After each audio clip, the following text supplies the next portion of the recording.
Welcome to Lakshmi food. સ્વાગત છે તમારું મારી યુટ્યુબ ચેનલમાં. તો ચાલો, ઉનાળાની શરૂઆત થઈ જાય એટલે આપણે અવનવા ટેસ્ટમાં અથાણાં બનાવીએ છીએ.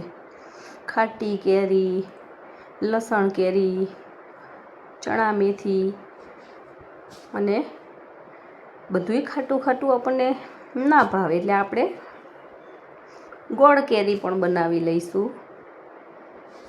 અને ગુજરાતીઓના મોસ્ટ ફેવરેટ એવા આપણે અવનવા અથાણાં બનાવીએ છીએ. તો આજે આપણે બનાવેલું છે ગોળ કેરીનું અથાણું. તો ચલો, ગોળ કેરીનું અથાણું બનાવવા માટે મેં અહીંયા 1 કિલો રાજાપુરી કેરી લીધેલી છે. મીડિયમ સાઇઝની કેરી છે એટલે 1 કિલોમાં 3 કેરી આપણી આવેલી છે. ત્રણેય કેરીને સરસ ચોખ્ખા પાણીથી ધોઈ કોરી કરી અને મેં એની લઈ લીધેલી છે. અને એની છાલ નથી ઉતારવાની. આખી છાલ સાથે જ આપણે કેરીને ટુકડા કરી લીધેલા છે. જો તમને છાલ ઉતારવી હોય તો ઉતારી પણ શકો છો, પણ હું છાલ નથી ઉતારતી. બધા જ ટુકડાને 2 થી 3 વખત સરસ ચોખ્ખા પાણીમાં ધોઈ અને આપણે આવી રીતે લઈ લીધેલા છે. તમે જોઈ શકો છો એકદમ સાફ આપણા કેરીના ટુકડા થઈ ગયા છે. આ ટુકડા બજારમાંથી કેરી લો તમે એટલે ટુકડા કરીને પણ આપતા હોય છે. અને તો એની અંદરથી આપણે ગોટલી કે એવું કશું રહેવા નથી દેવાનું. એકદમ એકલી કેરી જ રહેવી જોઈએ. બજારમાંથી તમે ટુકડા કરાવીને લાવો તો પણ ગોટલીનો ભાગ કાઢી લેવાનો છે. હવે એની અંદર આપણે 1 ચમચી હળદર એડ કરી લીધેલી છે. અને ટેસ્ટ પ્રમાણે આમાં મીઠું એડ કરવાનું છે. અથાણાની અંદર થોડુંક મીઠું ચડિયાતું હશે તો ચાલશે. ચડિયાતું મીઠું હશે તો આપણા અથાણાં બગડશે નહીં અને લાંબા સમય સુધી આપણે સ્ટોર કરીને રાખી શકીએ છીએ. તો 2 ચમચી મીઠું અને 1 ચમચી હળદર નાખી અને આપણે આવી રીતે કેરીને ઉછાળી લેવાની છે.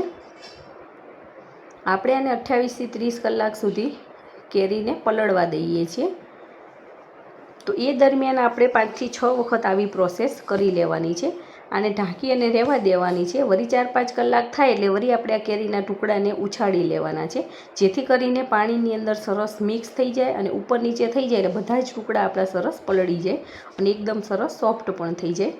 આવું પોળું વાસણ લઈ લેવાનું છે, જેથી કરીને આપણને આ પ્રોસેસ કરવામાં મજા આવે. તો તમે જોઈ શકો છો ઓલમોસ્ટ આપણા ટુકડા સરસ પલળી ગયા છે. અથાણાં બનાવે એકદમ ઇઝી છે, પણ આપણે જો નાની નાની બાબતોનું ખાસ ધ્યાન રાખીશું તો આપણા અથાણાં બનાવવામાં જરાય વાર નહીં લાગે. હવે કેરીના ટુકડા સરસ પલળી ગયા છે તો આપણે એક આવો કાણાવાળો બાઉલ લઈ લેવાનો છે અને એની અંદર બધા જ કેરીના ટુકડા સરસ નીતારી લેવાના છે.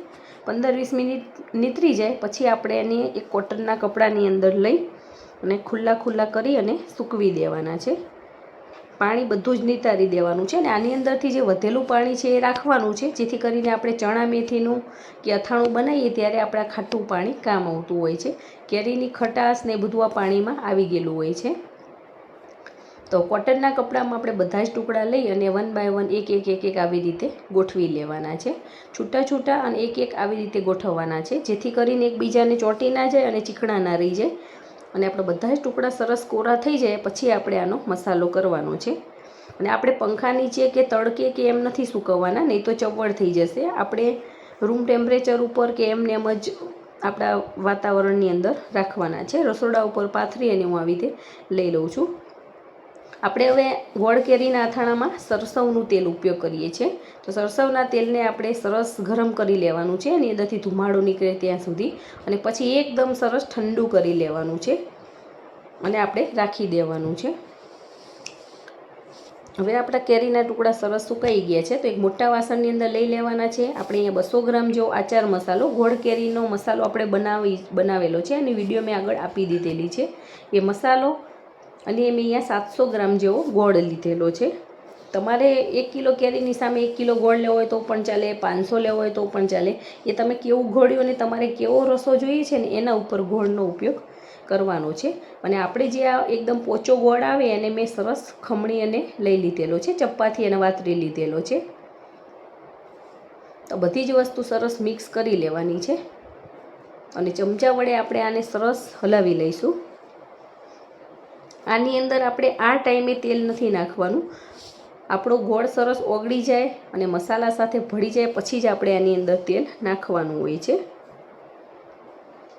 જો અત્યારથી તેલ નાખી દઈશું તો આપણો ગોળ સરખો ઓગળશે નહીં. તો આને ઢાંકણ ઢાંકી અને 5 થી 6 કલાક માટે રહેવા દેવાનું છે. 5 થી 6 કલાક પછી આપણે આને જોઈ લેવાનું છે. તો 6 કલાક પછી તમે જોઈ શકો છો આપણો મસાલો અને ગોળ કેરી સાથે સરસ આવી રીતે મિક્સ થયેલો છે. તો ચમચાની મદદથી આપણે આને મિક્સ કરી લેવાનું છે. હજી બધો ગોળ આપણો ઓગળ્યો નથી, હજી તો 70-80% જેવો આપણો ગોળ ઓગળેલો છે. હજી ઘણો બધો ગોળ ઓગળવાનો આપણો બાકી છે.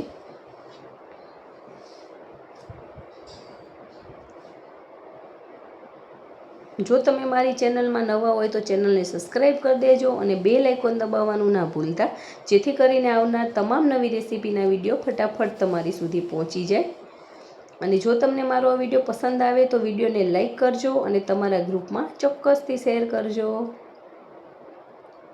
હવે 80% જેવો આપણો ગોળ ઓગળી જાય પછી એની અંદર આપણે થોડુંક સરસવનું તેલ લેવાનું છે. 200 થી 250 ગ્રામ જેવું મેં તેલ લીધેલું છે. અને તેલ નાખી અને આપણે આવી રીતે પાછું હલાવી અને મિક્સ કરી લેવાનું છે. આ પ્રોસેસને આપણે 1 બાય 1 સ્ટેપ બાય સ્ટેપ આવી રીતે કરવાની છે. એકી સાથે બધું કરી દઈશું તો આપણે અથાણાના ટેસ્ટમાં અને મજા નહીં આવે. હજી આપણને લાગે છે કે આમાં થોડુંક તેલ નાખવું પડશે, તો પાછું એની અંદર તેલ નાખી અને આપણે આવી રીતે ચલાવી લેવાનું છે.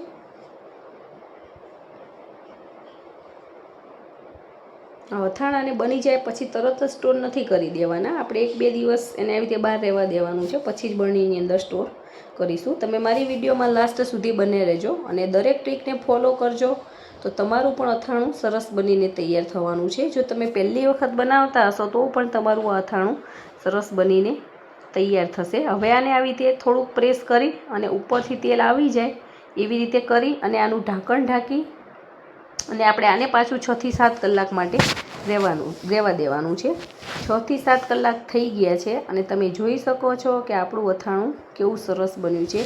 એકદમ તેલ ઉપર આવી ગયું છે અને ગોળ પણ સરસ ઓગળી ગયેલો છે, તમે જોઈ શકો છો.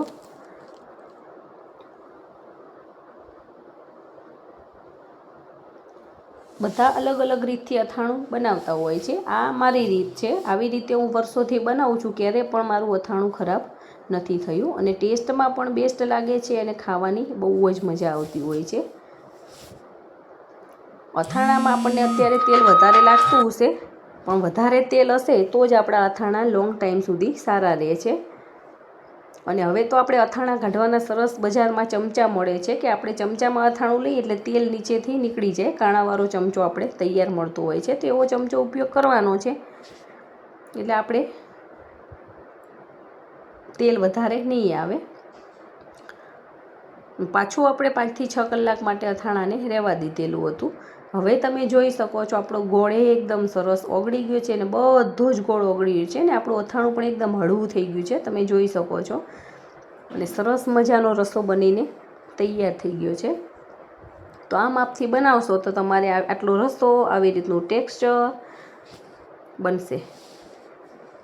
તો છે ને એકદમ સરસ. હજી કેરીના ટુકડા આપણે એકદમ ઘરી ના ગયા હોય, મતલબ પોચા ના થઈ ગયા હોય, એટલે આપણે આ અથાણાને અત્યારે બરણીમાં સ્ટોર નથી કરતા, એને રહેવા દેતા હોઈએ છીએ. પછી સરસ એમ લાગે કે એકાદ દિવસ થઈ ગયો છે પછી આપણે બરણીમાં સ્ટોર કરી લેવાનું છે. તો બરણીને આપણે એકદમ સરસ ચોખ્ખા પાણીથી ધોઈ લૂછી તપાડી અને પાછી આપણે થોડીક ઠંડી થઈ જાય, ગરમ ના રહે બરણી, પછી આપણે આની અંદર અથાણું ભરી લેવાનું છે. તો તમે જોઈ શકો છો ધીમે ધીમે આપણે બધું જ અથાણું બરણીમાં ભરી લઈશું. આપણે એરટાઇટ કન્ટેનરનો ઉપયોગ કરવાનો છે. કાચની બરણી અથવા તો ચિનાઈ માટીની આપણે જે બરણી આવે છે અથાણાની સ્પેશિયલ, એની અંદર આપણે અથાણું સ્ટોર કરવાનું છે, જેથી કરીને વરસ દિવસ સુધી આપણું અથાણું જરાય બગડે નહીં અને ખાવાની પણ મજા આવે. તો તમે ક્યાંક પિકનિકમાં, ટૂરમાં, ટ્રાવેલિંગમાં જતા હોય ત્યારે આ અથાણું સાથે લઈ જઈ શકો છો. તો છે ને એકદમ સરસ. તમે પણ બનાવો ને એન્જોય કરો. Thank you.